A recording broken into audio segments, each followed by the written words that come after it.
everyone, and welcome back to the Team Empire podcast. You're here with your host, Shannon. Got one of the big boys on today. Lots and lots and lots of requests for this one. And I personally, like I was just saying to him, don't know much about him, so we're going to find out all about him together. It's Richard Parnham. How are you, Richard? Hey, good. Nice to meet you. It's good to Nice be to on your meet you. podcast. Yeah, You're doing amazing things. oh, thank you so much. Yeah, we haven't met. Hey, we've never spoken until this minute, so this is going to be quite cool just to have a chat. Yeah, definitely. Most definitely. I love it. I want to know heaps about you. I want to know everything because I came down to South Island last year, got to see you in person on IFBB stage, and everyone was kind of talking about you at first. They're like, I think Richard's coming out. I was like, who's this guy? And you smoked it. You did so well. So we'll talk all about that and everything else. But we're going to start with the same question I ask everybody: is where in New Zealand are you from, and what do you do for work? Okay, so I'm in Christchurch. I'm born and bred in Christchurch, so spent all my life here. I'm a personal trainer. I've been a personal trainer now for 26 years. Right back to the pro fitness days. I started with Mike Debenham and all those guys back then. So they moved on to City Fitness at Northwood, and then I brought into a gym and supplement business here in Christchurch, which didn't quite go so well. And we've moved into Ultra Fitness here in Christchurch, just on Cranford Street. And it's a great family-owned gym. It's awesome. That's not how long you've been there for now. We've been there just over 2 years. Oh yeah, cool. Yeah, nice. Yeah. So I brought all my clients back from over in town, back over to the side of town, which has been really good for them as well. Just been to a nice family-owned operation. It's just got a bit of feel to it. Yeah, which is everything, eh? It's all about the vibe in the community at gyms. Yeah, very much so. Yeah. Massive. Oh, that's cool. I love to hear it. You've been in the gym, you've been training for a long time. So let's go. I want to go back to the start. So the start of competing, Okay. we'll go back to fitness and everything else too. But just the start of competing, like how did you, well, when did you originally start competing and what got you into it in the very beginning? Well, first of all, I started lifting weights and stuff when I was 12 years old because I was the smallest one on the team. So I'd run into rugby and stuff like that, and just natural progression. Mm-hmm. Being the smallest and just trying to put on some muscle, haven't exactly got great family genetics. So we had to work pretty hard to change that. So I was involved with the gym scene right through. And at the age of sort of 28, it was the first time I actually sort of stepped on stage. It was 2002. Yeah, cool. And what did you do it? Like, did someone tell you to do it, or were you just like, fuck, I'm just going to try? Like, what was it? No, it was a natural progression. Unfortunately, my sort of rugby career went AWOD. It was a massive crash racing motocross, and I damaged my C4, 5, or 6 on my neck. So there was no impact sport. So basically, the gym and lifting weights was my only love left. That I thought I could, put some time into it. They were going to fuse my neck as well, so to offset that, try to build as much muscle tissue around it and keep this old body ticking over. Yeah. And do you miss rugby or like not really, like because of the impact stuff? It's a love hate thing. I was doing reasonably well at it in regards to the level I was playing. So unfortunately, a few things sort of fell through that potentially could have taken me to other places, which didn't happen. So that's a little bit of a sore point. But no, definitely love the game of football. Rugby, I ended up playing rugby league as well. It just injuries just didn't quite get to the top. Yeah, that's it. And now you're excelling in a different sport, so it's all good. We're all in a Yeah, exactly. That brought me into bodybuilding, and I was lucky enough. My sister worked with a guy called Craig Beecroft, who was a legend in New Zealand IFBB as a junior, and a good mate of Mike Debenham's as well. So sort of met through that arrangement, and then it just led from there, and I just got to do it. Yeah. And I got on stage for the first time in the under 80s IFBB novice, and I weighed 71.2 kgs. Wow. Holy shit. That's crazy. What year was this? When was this? 2002. Oh, 2002. Okay. Yeah. 2002. Yeah. So originally I was going to do NABA athletic class, which is a height weight class back then. So I did that the following 2 months later, I think it was. Was lucky enough to win both of them, and then it was like, okay, what am I going to do? So I chose to do the IFBB Nationals in 2002 at the Sky Tower in Auckland, and was lucky enough to beat 27 other guys and win the Nationals there. Shit. Was it bigger then? Was it like a bigger lineup than what it is today, do you think? Or what was it? What was the difference? Sadly, yes. Yeah, it's massive. And there wasn't the options of classes either. Oh, So the hardcore sort of bodybuilding side of things was quite a big focus. yeah. Even though we didn't have social media or anything like that, Mm. it definitely was a lot bigger. So overall, Craig McFarlane, you know Oh, Craig McFarlane? yeah. Yeah, he won the overall that year at Sky Tower. So yeah, it was awesome. Yeah. So much has happened in that time. Hey, like, when you think about it, Yeah, like all of it back, it's it's a like, long time ago. yes, there's an era That's involved. back when I had hair. That's what Frank Carroll says to me all the time. I'm like, whatever, mate. You're like, Yeah. you're a baby. So like lead us through that. When did you become, because you've become a pro in a different federation? Can you take us through a little bit about how that happened and like, I don't know, how you grew into the sport? Yeah, so we competed. We had obviously never New Zealand was the other federation here in New Zealand. It was reasonably sort of strong. So I chose because I actually went back into the IFBB 2 years in a row in the open class, but because of my genetic shape, I was more an athletic or what you'd say classic sort of type bodybuilder in the IFBB. So I chose to stay in that weight category and never intended on wanting to get much bigger. But just natural progression that sort of went on. So I did the Never Universe in 2004. Went back over in 2007. We won couples with my ex-wife, in Parnham. So that went really, really well. And then, unfortunately, but just before that, I actually prolapsed and herniated my L5S1 disc. Ooh. So yeah, it was a bit of a battle. It took a couple of years off. That all settled down, and then basically made a bit of a comeback in 2010, where there's a large group of us well, not a large group, a small group of us here in Christchurch, pulled away from NABBA New Zealand and reunited with NABBA International, which affiliated us with Australia and stuff. So myself, Dave Smith, created that move with a few other guys, Kingsley Hanna and Rod Bailey, all got together and we reunited and created NABBA, which then flowed into NABBA WFF. Nice. Yeah. So it's all in Yeah. one kind of thing. Yeah, so that exactly. Well, never and WFF are separate federations. Right. We only started off with NABBA, but that's also the hardcore aspect of bodybuilding. So the WFF was more into the bikini aspect of things and the more the athletic sides with the broad shorts and that. Yeah. Yeah. So that was run out of Germany at that stage. And then Graham Lansford, who was the world president for NABBA, also took over the WFF. So that's why we reunited with them and started calling it NABBA WFF. Yeah. So the hardcore bodybuilders had something, as well as also the smaller categories that sort of balance things out. Yeah, yeah, make it easy. Yeah, make it easy. Okay. And so what was it like getting your pro card and doing all this? Was this like did you feel like it was the height of your career? Because you're still going. So how do you feel about that? Was it like my pro card didn't come until 2019 in Mexico. okay. Yeah. So I've been to Universe Worlds 04, 07, 212, 213 with NABBA and competed in Italy with Steve Orton when he won the world title over there. So I placed sixth in that class. So I was always the smallest, but had reasonably good genetic sort of shape and reasonably good condition. So we sort of did quite well. Then after 216, I shifted into the WFF classes and did extreme over there.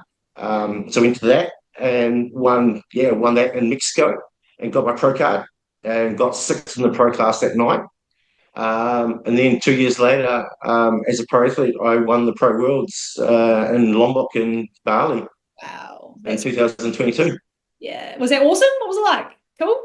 Yeah, it was massive, eh? It was just a huge achievement. Anytime you sort of walk away from a show and you put in all that hard work and you get the accolades or you get the respect that you wish for, then you just got to walk away and, I've done my job and we're slowly getting better and better. So even though we're getting older and older. Still got it, man. Like nothing's changed, but it's still getting better. So I'm 51 years old this year. So, we're getting there. Yeah, you're doing great. Oh, so good to see. I don't know if I'm allowed to ask this, but do you have a favorite federation? Like, I bet they're all different, but like, what is like your favorite about maybe each, or what's your favorite one that you've joined? From a favorite point of view, you can't go past IFBB. Because unfortunately, not unfortunately, the IFBB is the pinnacle of world bodybuilding. When you talk about the Olympians, the Arnolds, anything United States orientated.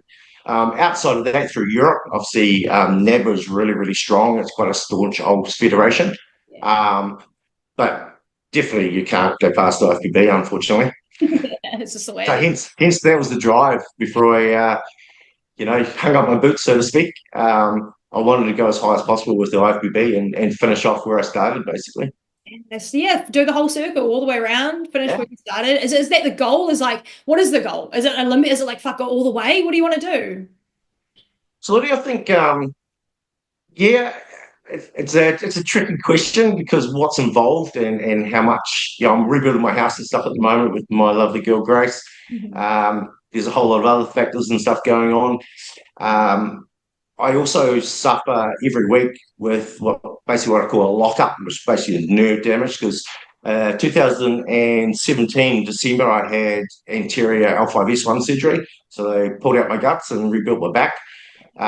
And unfortunately with that, there's a little bit of damage. So every week I'm bedridden for 5 or 6 hours, and it can happen anytime. So there's all those sort of factors, how much stress I'm putting on my body to get to that top. Whereas I just love competing. There's enough great guys here in New Zealand for me to have all the fun in the world with. So, standing on stage is just something I love doing. And we'll see how far we can go. Yeah, it's almost like a shame to go pro in New Zealand because that's it in New Zealand. You can't, we don't really have pro shows very often. It's kind of like the next jump is so big. Sure. Yeah, and that's why I've spent a fortune over these years traveling to Europe and Mexico, Argentina. I've been lucky to go to places I never thought of, but because of bodybuilding, I made it happen. And that's the thing, unfortunately, with turning pro is that you have to have the financial ability and the time to be able to 110% put everything into it and to travel. Yeah. And unfortunately, traveling's not easy. The logistics with getting ready and prep, it's difficult. And especially if you go into a foreign country where obviously not speaking English is even worse. Yeah, that's hectic. It's very crazy, isn't it? But benefits of both. Stay an amateur, you get to compete here, and then go for it. Absolutely, yeah, exactly. And like I say, there's some amazing athletes here in New Zealand, and it's my pleasure to stand up against them and do battle with them. So it's good. Love it. Yes. We have to talk about Grace for a minute. I'm sorry. I'm just a fan. I just love her. I saw her pictures when she was about to compete last year and I was like, holy I was happy I wasn't competing because I was like, fuck that. But she's amazing. I just want to ask you a couple of questions. Like, when did you guys meet? And I guess it was at the gym probably or something like that. But how did this all come together? Yeah, absolutely. We met Basic City Fitness quite a few years ago. I was training her uncle at the time. And then she sort of came in for a couple of training sessions with him and things sort of just carried on from there. Unfortunately, my previous relationship didn't quite go so well and go to plan. So, we sort of opened up and sort of started talking and bits and pieces and things just sort of fell into place. And I said, yeah, why not? Yeah. That's been the best thing I ever did. Yeah, and she's beautiful too, and such an amazing competitor because again, she's competed all over as well. But I did get to watch you guys at South Island last year, and she did compete last year at one show, and we got to see her. What was it like doing that show together? Was that fun? Was that a good day? Yeah, it was definitely very stressful in regards to the speed of the show and how the show planned out. Because obviously we had 7 clients there as well, so that made things a little bit hectic. So, that was a bit of a challenge, but definitely, unfortunately, just the pressures and stuff and everything else going on, she couldn't quite make it to the Nats. But, she has a different direction this year, so potentially moving into figure. So, so we're building on that and working towards that. But a lot of things are going to come in line, obviously, with the finances and obviously time. We've had a personal situation sort of happen recently that's been pretty devastating to her, so we're just working through that now, and then hopefully we can get back on track and get our lives back a little bit. Yeah, and that's the thing, I mean, like bodybuilding is one part of your life. The other things happen, man. It gets in the way and it just interrupts things, and you got to roll with the punches, I guess. Is that what you'd say? Exactly, yeah, definitely. It's the hardest sport when things are going great, and of course, unfortunately, life was never easy. And then when you're throwing a wee curveball, it's you have to dig pretty deep. And obviously the whole sport is all mental. It's not really physical as such. So you've got to keep your mind in the game. And sometimes pressures just become too much. And for the health and well-being of where you're at in life and the safety of your body, you've got to make that smart decision. And yeah, fortunately enough, she made that decision last year and then supported me right to the end because she does all my nutrition and everything for us as well. He tries to keep me on track, which is a bit of a struggle sometimes. I'm not the best. Love it. We make a great team. Have you had because you've competed in a few shows together in different federations and stuff, has there been maybe a favorite trip you've done together or favorite comp that was like a bit more relaxed or something? Oh, definitely. Yeah, obviously, the Lombok, the trip to Bali, we had a massive team that sort of went over there as well. And that was her first international show that she had done.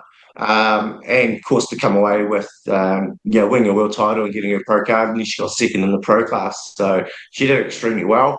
So it was a real proud moment. And the trip itself was just so good. It was just so easy. And because I've been there a few times as well, you knew where to get food from, and the dollar's easy, conversation's easy, so it made for a great experience. Oh, cool. Just like some of those memories you can take with you. That you're like, yeah, we're here to compete, but we did it together. It's kind of fun and Oh, for sure, yeah. She's an amazing sport, and basically my rock. So I love I love it to death. So cute. One more little piece about that, of course, and then we'll move into other things that you're up to. But she was sitting behind myself and Rhiannon when you were on stage at Nationals, and I lost my hearing because she was fucking going for it. She's not the quietest, yeah. She's not quiet. She won't sit there and be quiet when you're up there, I tell you. But it's awesome to see you guys support each other like that. And there's a lot of couples that are in bodybuilding in New Zealand now. There's like more and more and more. For sure. What do you think is like, how do you maintain like a somewhat healthy relationship supporting each other in your pockets? Like you're doing the same things, Yeah, I think it's great because you have a little bit of perception of what the other person's going through. So there's a little bit of sympathy there. There's also on the other side too, there's a little bit of banging in their heads at times and a bit of frustration.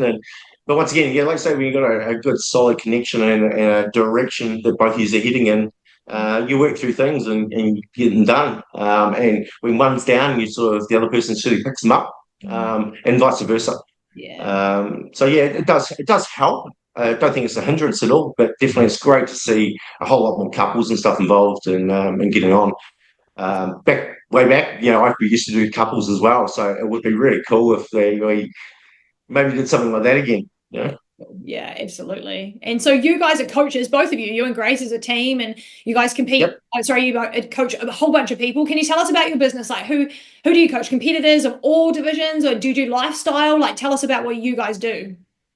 Yeah, well, see, myself, I've run my business obviously a lot longer than Grace. So my main focus is purely just on the actual physical coaching and corrective exercise. That's what I love doing. Whereas Grace is really passionate about the whole nutrition side of things and obviously general health and well-being, especially with her female clients and hormonal health and stuff. So she has Pro Body Design, which is going extremely well online. So she does a lot of online work rather than the face-to-face. I think she does around about 15 hours or so within the gym itself and contact hours with her clients, but loves that passion of, helping people out with the nutrition and lifestyle aspect of things. Nice. Yeah. Then we have obviously our coaching aspect of things, which is not a big driver, especially for both of us. It'd be lucky to be 5 to 7% of our client base. Most of my clients are all, some of them I've had for 25 years. So they've been with us for a long, long time. They become more friends, unfortunately. That's a little bit of an issue. They wanted to talk all the time. And you're trying to, obviously get the rewards out of them. But yeah, most of them are, business people. The oldest client I've had is 83. The youngest one I've had 12. So a wide variety of those. And then in between that, we've got our bodybuilders that, we try and get on stage in the best nick possible. Yeah, it's a job. Yeah. It's a good one though. And so are you taking clients, like if someone's listening, they're like, oh, I want to compete this year, I don't know what I'm doing, like maybe I'll go to Richie, like, and in person, like are you taking clients for both online and in person right now? Most definitely. I'm not a big fan of online myself. I struggle with, like we spoke about, so I struggle with social media and stuff. But definitely from a face-to-face point of view, I'm actually helping out Frank with a couple of his clients. Just one-on-one personal training with them and getting the most out of them. So that seems to be working really well, just having that sort of referral business through him. Always open for new clients, definitely. The time ability is a little bit stressful, but yeah, never say no, especially the competitors. I love getting the most out of people, getting them on stage in the best possible nick, and making sure that you have a really good experience through the whole process and enjoy the day. Yeah, that's the most important thing is you put so much time and effort in. It's not nice seeing people not enjoy the whole process and finish off with walking away feeling really great about themselves. It's not about a medal, it's not about the result, but just having that good experience. Yeah, 100%. And that's what we found with the IFBB shows. The meeting new people like yourself and Frank and all those guys. It was just so welcoming, and old Dom and stuff. And Tyrone, great guys. So that's awesome. That's what I love about the sport, is meeting new people. Yeah, absolutely. So it's actually really cool. A lot of people think it's quite intimidating, and yes, we're all probably introverts, but it's nice like when you come together and like passionate about the same thing. It's like it comes out, right? It's cool. Yeah, for sure. I ran a lot of the Never WFF shows here in New Zealand. It's there for all the ones in Christchurch, and I've always wanted to do a video of backstage so people could actually see what really goes on and really see the real people behind. Because all they see are these bronze, statues on stage, and bodybuilders are pretty arrogant and into themselves and stuff. And it's not like that at all. It's really not. Yeah, maybe we can make that happen. I think it should be done. It's got to be done. Yeah. I've got a question about training that just popped into my mind, because a lot of competitors they'll have coaches, right? Like, and then they'll do their online stuff, but not much in person. I feel like, because I'm about to move into prep, I feel like that's the part that I miss. I want someone to, I see it online on YouTube, like Laurel Chapados, she's got her coach in the gym, like this is where you want to be working. Do you think that's missing? Do you think we're missing that in New Zealand a little bit? Because it's so expensive to compete in New Zealand that you can only really afford a coach, an opposing coach, let alone a trainer. But I think if you had that, do you think that would be more beneficial to see someone in person as well on top? Yeah, our sport's all about symmetry. It's all about having a well-balanced, rounded 3D sort of structure of muscle. You don't do that through food. You don't do that through online. It can't be done. So that hands-on correction of movement patterns in that moment is so important. And getting that connection with the muscle, that mind-body connection, is so important. So, yeah, I think it's a very valuable thing moving forward in the future, where we have gone into that demographic of being online, and that's the way to do it. But you just have to walk into any gym in New Zealand and spot people doing things wrong. And unfortunately, the human body is designed to cheat. It'll cheat us all the time. So it's working on that desired muscle group and targeting it as hard and as efficiently as possible. And working hard enough, hey, like pushing yourself hard enough. I feel like there's a little bit of that somewhere, just like, we can always push harder. Yeah, I think there's a bit of confusion in regards to obviously the intensity and in regards to volumes of reps and sets and all that sort of stuff. And, you can do, 50 reps or whatever, but you still actually have to get to that point to failure. And when you're doing high volume sort of stuff, a lot of people don't push to failure, not even close. So using obviously reps in reserve and stuff like that is a good tool, but people need to understand what it is like to go to total exhaustion and total failure to be able to gauge that. Yeah, so I think that is missing. Yeah, I don't know whether it's an old school sort of hard thing that people need to harden up a little bit, but pretty much sometimes. We've got to get uncomfortable and suffer a bit more. Yeah, 100%. Everyone's way too comfy, and life just makes it comfy. It's so cushy. We can get food delivered. We can get anything we want. It's all on our phone. It's like, but we got to get up and work, and I like that part of it. Shouldn't lose that bit. Yeah, for sure. And then once again, that comes down to that mental battle. The body wants to give up, and your mind's just got to keep pushing. Yeah. How strong are you really? Yeah, exactly. Do you watch like Olympia and Arnold and stuff like that? I know you like keep to yourself, but do you watch the big shows? Yeah, absolutely. Yeah, definitely. Yeah, I follow social media as much as I possibly can. But in regards to throwing myself out there or posts about my family and all that sort of stuff, it's just not what I do. But yeah, definitely I follow everyone else and love watching that aspect of the sport. I've been lucky enough to go to quite a few shows and stuff like that. So I love it. Yeah, it's one of those things that it's just in the blood. And I think it's something I'll always do. Yeah. Or watch or just be about it and be around it. And what do you think of Samson and Derek? Because obviously Samson took Olympia, Derek took out. Like, do you have any thoughts on those two? And like, who's your favorite out of them?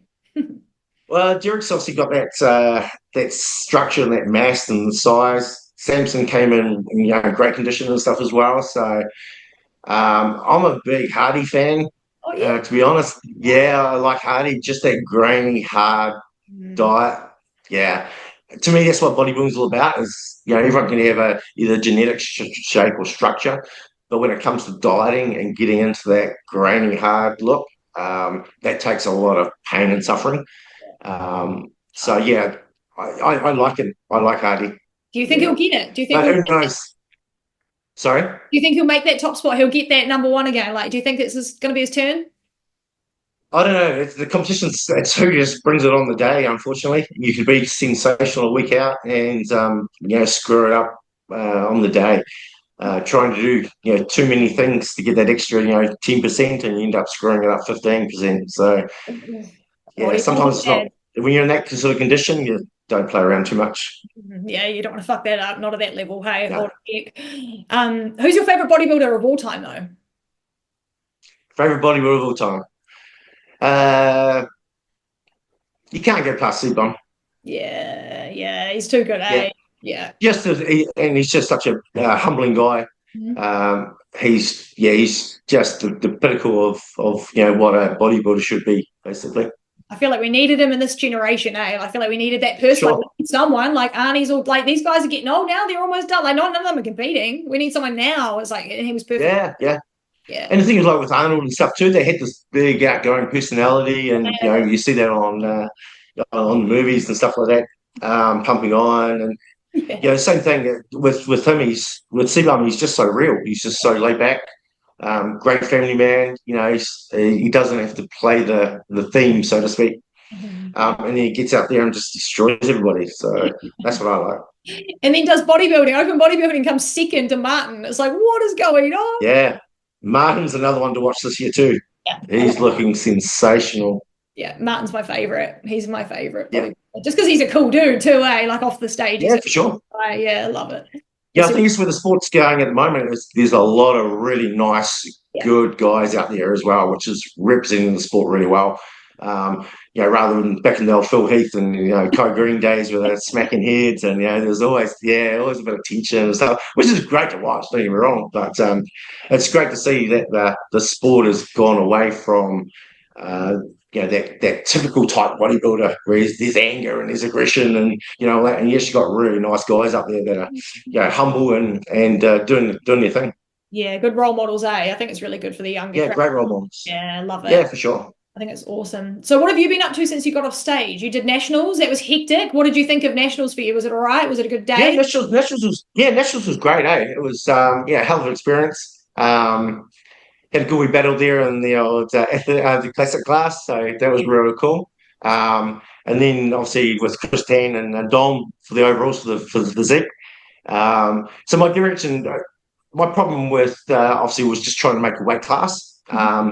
For obviously a classic, I had to be up to under 87 kgs, which I haven't been since like 2010.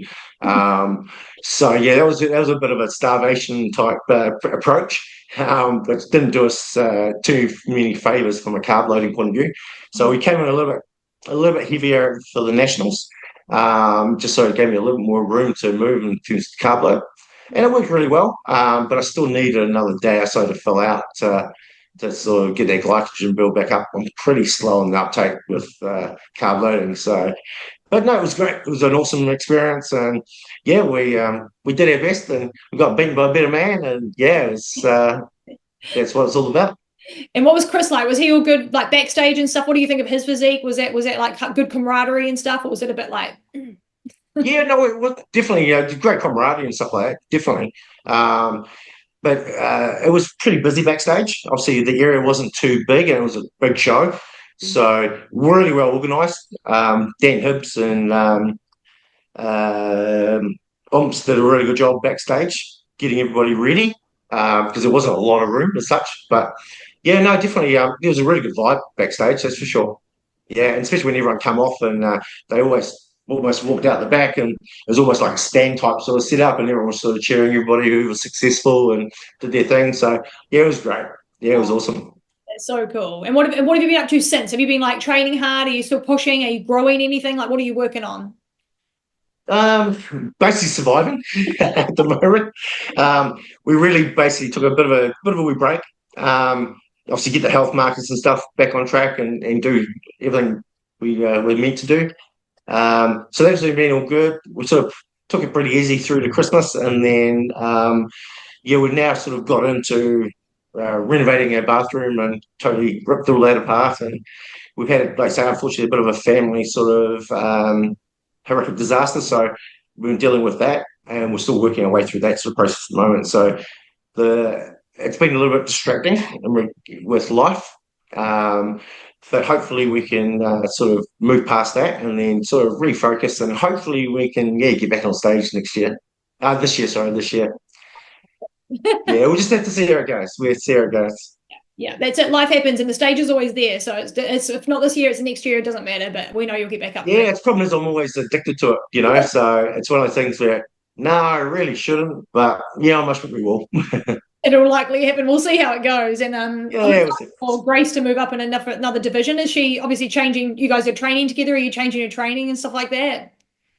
yeah, definitely. Obviously, with the bikini side of things and the structure and size that she had within the bikini class, we had to revise her training quite a bit. And which, yeah, pulls her away from the whole love of the sport and what she wanted to do. So we sort of sat down and thought, hey, look, you got a nice structure. Why don't you just let your body just do itself some favors and get back into your training, enjoy it, and see where your body goes. And yeah, she's had some really good development, and I think she's pretty excited. Yeah, to get up there and have a go. Yeah, go Queen. Can't wait to see what happens next. So your plans for this year are to compete, but we're just going to see what happens. And if you do, it'll be IFBB again, likely. Oh yeah, absolutely. I'm here with IPB till the end, so yeah, I'll retire with IPB if I ever retire. Yeah.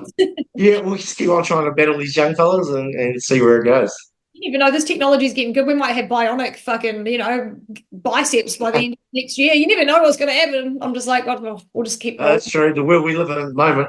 Yeah, it's crazy. Do you have a coach? Like, who coaches you? Have you ever had a coach, or do you coach yourself? Like, how does it work? Yes, way back in 2001, I teamed up with Mike Debenham here in Christchurch. We ended up becoming a bloody good mate of mine. And also ended up working for him as well with Pro Fitness because he was the manager there with all the personal trainers.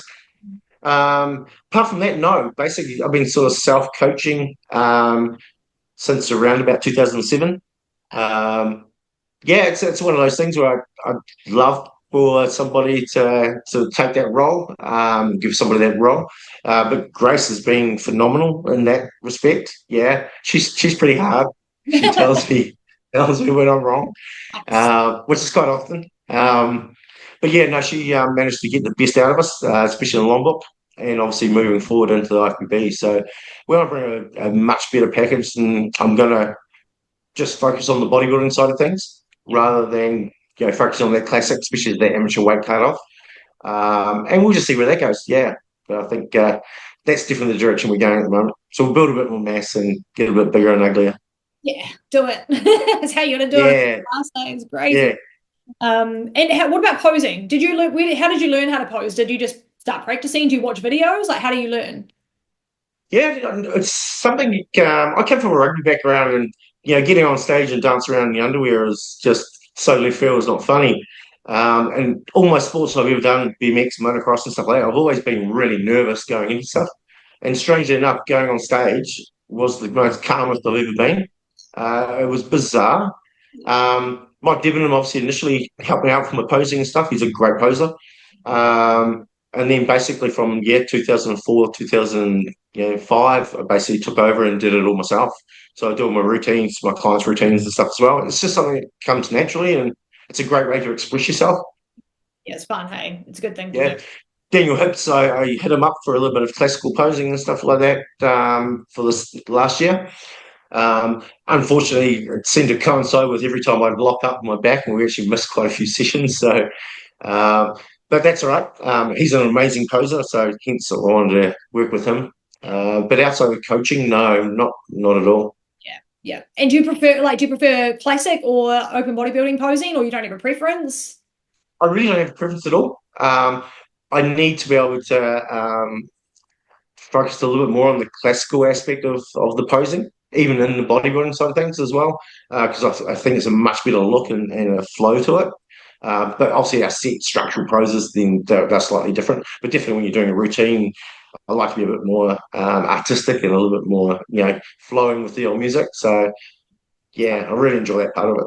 Yeah, it is a cool part of it. I love watching routines. I always get really gutted when people are like, the routines are on, like sit down and be quiet. Like everyone's Yeah, deaf yeah, anyway, but like, come on.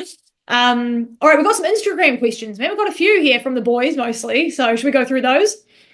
yeah, nice. All right. So, oh gosh. Okay. So favorite country you've competed in worldwide? We kind of answered this, but maybe it might be different. Yeah, favorite country. Well, obviously, from a success point of view, it was obviously Mexico. That was an outstanding trip in regards to the result as well as just the experience of the people. Um, I've never seen so many guns on the street in my life. So, yeah, it was pretty out the gate. Um, Who was it? but can't go past Italy. Italy's by far the best place I've ever been to. Oh, Yeah, Italy was a hell of an experience. Expensive, but a hell of an experience. And to be on the stage over there, they were so flamboyant. They had air horns and rattlers, and yeah, they just love it. They just love it. we're so chill in New Zealand, eh? We're just hanging out. Oh, very much so. Yeah, very much so. Definitely, yeah, yeah, very, very chilled, one would say. Yeah.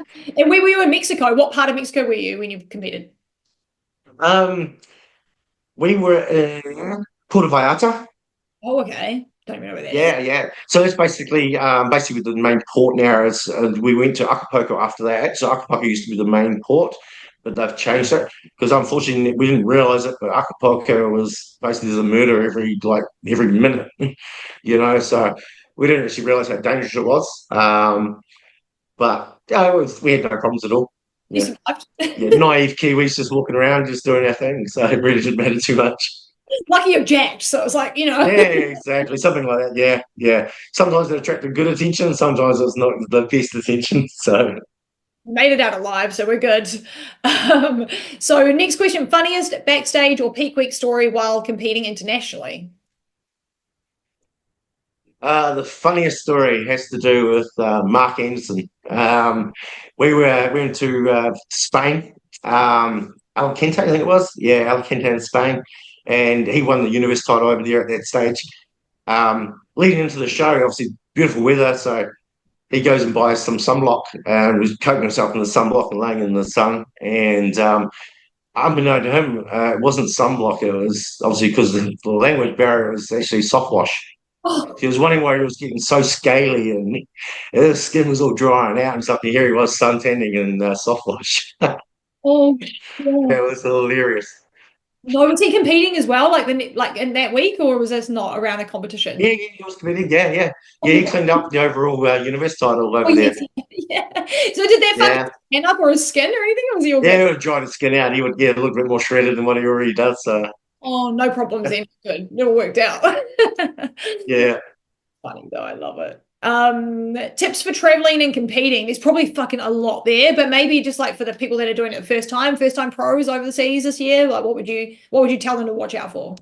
The biggest tip is never rely on anybody else. Make sure you're totally self-sufficient. Um, all the hotels and stuff that you usually go to don't have any cooking facilities.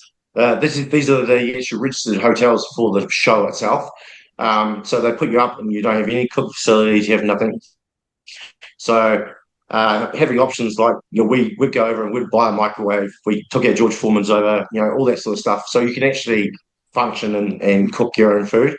Um, that's one of the biggest things. Obviously, the flying is a big issue as well. So full compression tights. I fly in a full compression suit basically, so you don't blow up like a big balloon with the water retention.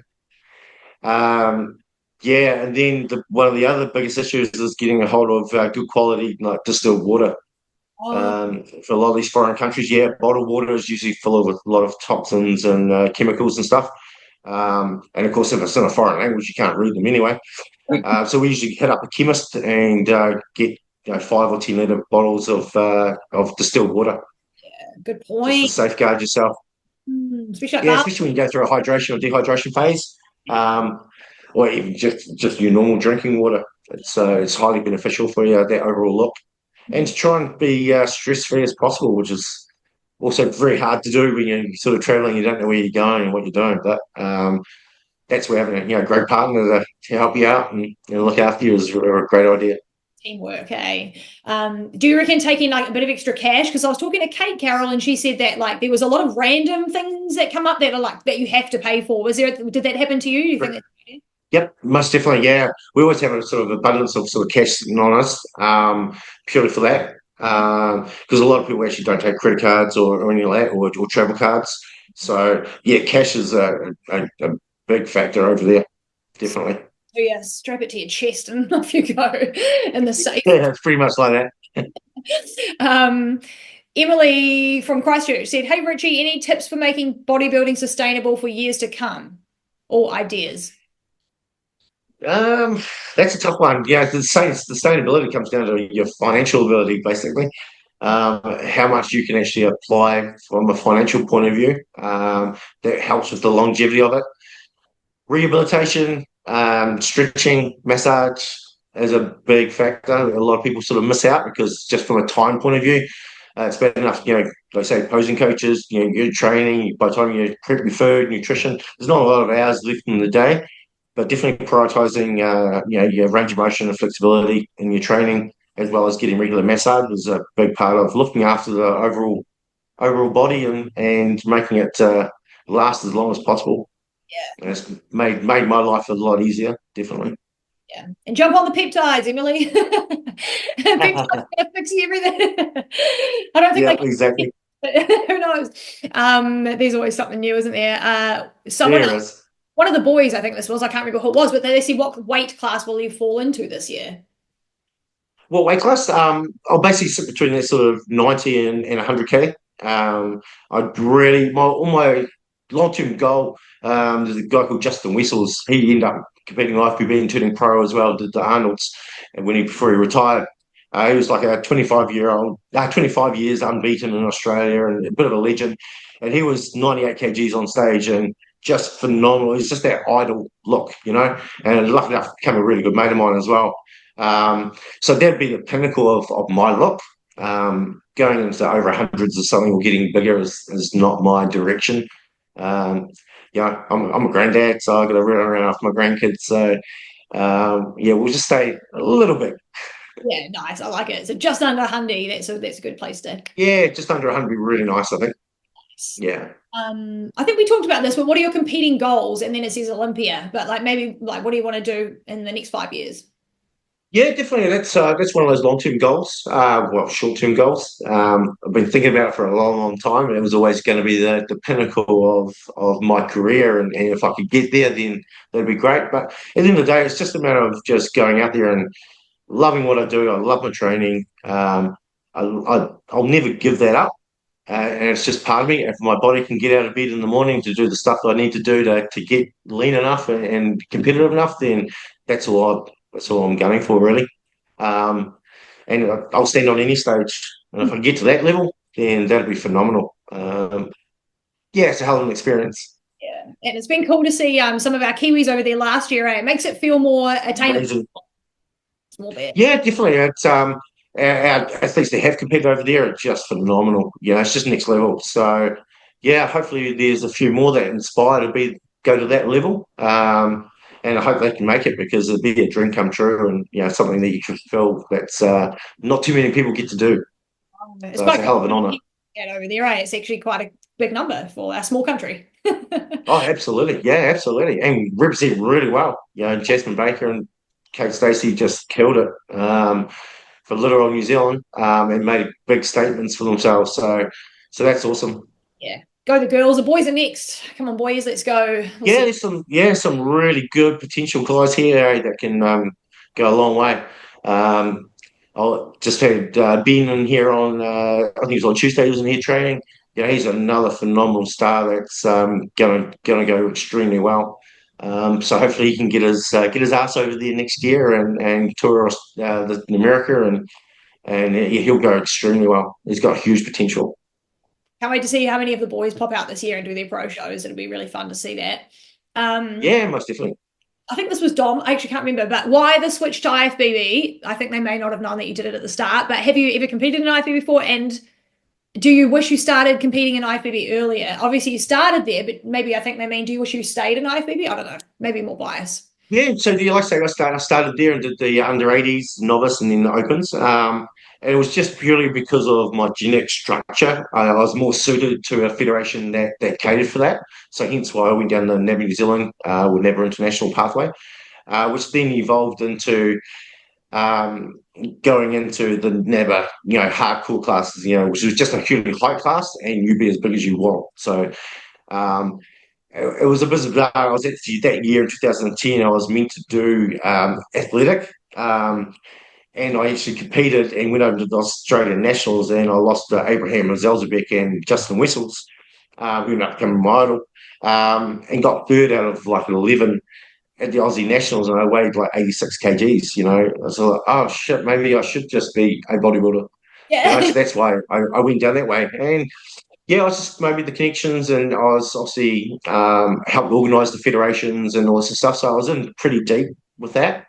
At the age of 50, I lost my pro card with the WFF.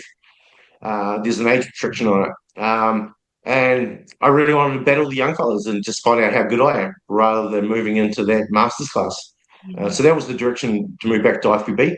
And obviously the end goal was obviously, yeah, to look at big Arnold's or get into Olympia. Yeah. Would be obviously the dream ending to getting old. Yeah. So, In IFBB, of course, there's sorry. in IFBB, you get to keep that pro card. There's no giving it back for nothing. No, no, exactly. Yeah. So, yeah, if I can be good enough and get the job done, then yeah, I'll definitely take it with two hands and run as fast as I can. So, yeah, I'm here to stay, and there's no way I'm moving anywhere else. So, There we go. You guys know now. Two more questions. What was your greatest achievement as an amateur competitor? Maybe like your biggest yeah, one? well, the greatest achievement would definitely have been winning the Mexico Worlds. That was pretty epic. And I was actually trying to get under 90 kgs for that class and to go into the super body class, but unfortunately didn't quite make it. So I thought, okay, I'll just go into the open class. And unfortunately, I was the smallest one on stage, but ended up beating all the big guys. So that was cool. And then obviously getting the opportunity to do the pro class that night was pretty epic. Yeah, that would have been a good day. Yeah, it was a good day. It was a good day. This one was Dom. Conditioning at South Island Champs was unmatched, and you held on to that into nationals. I guess that's why you're a pro, is what he said. Was there anything you would have changed looking back, or were you actually really, really stoked with your package and the end result and everything that happened? Um, at Christchurch, I was extremely uncomfortable and from a digestive point of view. So even though people thought it looked good, it wasn't so good on the inside. So definitely wasn't the way I wanted to prep. But because of that weight category, I had to make sure I was underweight class. I was, did everything to the letter of the law basically to make it. And then obviously changed my direction slightly for nationals. I would normally carb in for 3 days straight, where I'm trying to weigh in on a Friday morning and carb through to Saturday. So definitely this year, from a health point of view, it's going to be way better if I do get on stage, and most probably will. Then I'll do the exact same carb process that I usually did when I won the Pro Worlds. So I do it over a 3 day period, a lot of carbs and a lot of loading. No water manipulation or anything like that. It's just purely just manipulate sodium and cram these carbs in and just give it a bit more time. It should be 2 or 3 kgs bigger. Sounds like a job. I don't know. Yeah, it's a hell of a job. It's a battle, but it beats starving yourself. So. Yeah, 100%. Any day of the week. And you were happy with your physique, eh? Like you looked good to everyone else, but you were happy as well? Oh, most definitely, yeah, exactly. You do what you best you can, and at the end of the day, the outcome really doesn't matter too much as long as you get up there and you've done the utmost to make it. So I was totally comfortable and happy with the results, and obviously the look I had. but yeah, definitely looking back, we can revise things and go back to my original plan, and now forget about weight classes and just come in and just focus on condition and being as full and grinding as hard as possible. So I think, yeah, we can definitely improve. We can always improve. So we'll dial it in and see what we can do. But, every prep's like, here's my cat. Every prep's like Yeah, a lesson, eh? Or every show is like a bit of a lesson. We can always learn something or take something and take it into. absolutely. Yeah, the body's always adapting and changing, to its environment. So what worked last year may not work technically as well. So and then there's always that's other stresses and stuff that come onto it, whether it be mindset or some other environmental sort of stress that you've got to deal with and sort out as you go. And it's just life. They all come and they all go, and you've just got that window of opportunity just to nail it, and that's the whole key to it. That is the key to it. So that was all of our questions on Instagram and pretty much all of the ones I had for you, but I've got one more because it's just popped into me as we were chatting about like the start with the injuries and things like that. A lot of people will face these, they'll happen. It's just the way it is. And you've had a few yourself, so I'm sure you've probably pushed through some injuries and like relaxed for some. Do you have any tips for people that are like facing an injury and they're trying to like, obviously arrogantly push through and like, I'll be fine? Do you have anything that you're like, hey, just do this or do that or just rest or get recovery? What is it? The PT hat or me? It's a PT hat. 2000, put it this way, 2007 when I prolapsed and perforated my disc, 8 weeks out from going to the universe. I spent 3 weeks crying on the floor, basically. Couldn't move. Basically overdosed myself on morphine, codeine, tramadol. Got over there, competed, did my thing, and came back with liver and kidney failure because of the opioids. So you got to weigh up how hard you do push, what are the complications of that, and how do you deal with it. It was easy enough fixed in regards to huge detox, and there was no proteins, no nothing for a long period of time. But back to full health. There's times and a place to push. People, I think, cop out just a little bit too easy. But in saying that, it is a hard sport. It is all mental, and if you don't have that mental capacity to push yourself to that breaking point, especially throw an injury on top, then the smartest thing is pull away, get yourself right, do the rehab, get back on track. There's always another year and always another show. Yeah, that's the thing. Hey, it's like if someone's struggling a little bit at the moment, because like we're 26 weeks out from our first New Zealand show tomorrow when we're recording this. Yes. So if someone's struggling right now and they're like, fuck, I could compete this year, but I might be a little bit average, or it might not be perfect, right? Would you be like, just pack it in, do it next year, give it 100, or would you say like push through and just fucking see how it lands, Yeah, depending on my theory, and like was that situation we talked about before, technically, in regards to the off season I've had, I shouldn't compete this year. But when you love it and you love the process and the experience and stuff, the end result really doesn't matter too much. But if you're competing at a really high level, there's still a level of condition and a level of success that you need to obtain to make that sacrifice worthwhile. So if you can work those options out, then that's fine. Go for it. But definitely, it's a game that you have to be as close to 100% as possible, with mind and body, to really get the results that you need. And that's as easy as it is. It's like with all sports. If you're not 100%, then unfortunately it's a hard road. Yeah, I think maybe ask. But you have to change your expectations of the result. That's it. Yeah, like figure out if you want to. Do you want to win? Are you going to win, or do you just want to compete because it's fun? Like, and that'll be your answer, I suppose. Yeah, for sure. I'm out to win everything. Every session's about winning. I'm very, very competitive. Unfortunately, my mum passed away a couple of years ago. But I got that from her. And yeah, it's just one of those things where it's a sport that's very painful, very uncomfortable, very rewarding, don't get me wrong, but you've got to give 110% and you've got to be there to win. Absolutely. But if you don't, you've got to be humble too as well, and you've got to be respectful of all those people around you that are better than you. Yeah, that's plain and simple. Yeah, how hard, it's a fucking weird thing that we do, isn't it? But it's great, it's fun, we love it. That's pretty much all that I had for you, Richard. But do you want to talk about, do you have any sponsors, or do you want to like shout out, I don't know, your Grace's business, your business, any of that? Yeah, definitely. Well, Grace has given a big one. I've got to thank, for getting me as far as I have, and definitely, into the future. Hopefully, she can keep me together and keep on me. Yeah, definitely. Obviously, Scorpion's a massive part of our success as well. So Scorpion supplements, they've been absolutely amazing. We can't thank them enough for their support. And they were with me. They were my very first sponsor way back in 2002. So we dive away there for a while, but had to come back to them because they were just great people, and they've got their heart in the right place. And obviously, they sponsor Shay and that as well. So they've got a lot of community support and always giving back. So can't thank them enough. Ultra Fitness here, obviously, Jack and Nick, they're amazing. So thank you for giving the opportunity here to do what I love doing. But yeah, definitely my family and my kids, basically. They put up with a lot. So yeah, big shout out to them.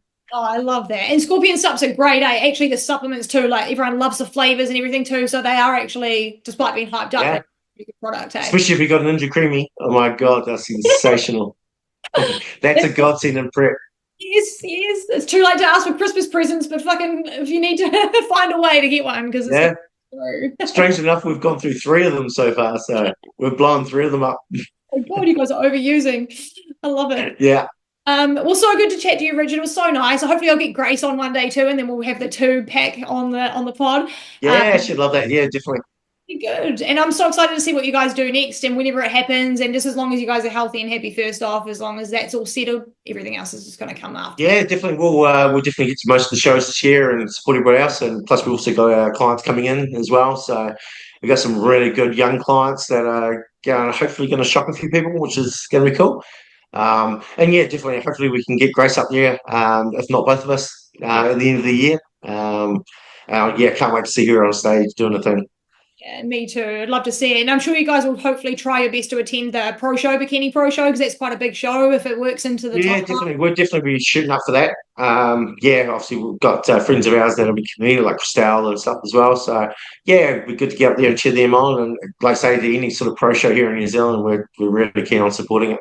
It was great being up there last year for Mo's Muscle and just seeing all those boys up there. And yeah, wished like hell I was up there doing it with them. But it's always good to watch. Soon enough. It's good for our country, eh? We love it. Yeah, exactly. All right. Well, thank you so much, Richard. Everyone else that's listening, don't forget to like and subscribe and follow and do all that stuff for us. But we'll chat to Richard again in the future, and I hope you have a great year. We'll speak to you soon. Thank you, and thank you for your time. It's been awesome. No worries. Thank you. And thanks everyone for watching. Bye.